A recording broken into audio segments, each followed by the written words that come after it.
આપણે એક માહિતી આપીએ છીએ. મારું નામ છે અબુબક્કર, એમનું નામ છે હનીફભાઈ, બરાબર.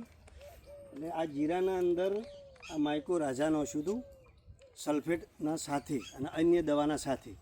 એટલે આ જીરાનો વિકાસ પણ સારો છે અને ઉતરતું હતું, જે જવાનો પ્રોબ્લેમ હતો એ પણ અટક્યો છે, બરાબર. અને એની આખી ક્લિયરિટી અલગ છે આ જીરાની, બરાબર. અને એવું નથી કે આ માઇકો રાજા ખાલી જીરામાં વાપરવાનું છે. બટાક, રાઈ, ઘઉં, કોઈ બી પાકના અંદર એરંડા આપણે આપી કહીએ છીએ આ રીવી છે માઇકો રાજા કોનું છે આપણે, બરાબર.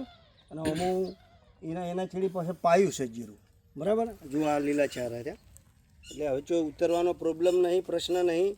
અને જીરું સારું છે એટલે આ ખાતર વાપરવું જરૂરી છે. અને ખેડૂત ભાઈઓને ભલામણ કરું છું કે આપણે આપણા હિતની વાત કરીએ છીએ, બરાબર. કોઈ આપણને કંપનીવાળાને મળ્યા નહીં એવું નથી, બરાબર. એટલે આપણે આ વાપરશું તો આપણો ફાયદો થશે. અમુક પછી આ ખેડૂતે નખાયું છે, બરાબર. અને આ 10 દાડો છેડી અમે આવ્યા છે, આ રિઝલ્ટ જોવા આવ્યા છે. અને આ લાવ્યું હતું ખેડૂત એગ્રો મુન્ના ભાઈ ત્યાંથી, બરાબર.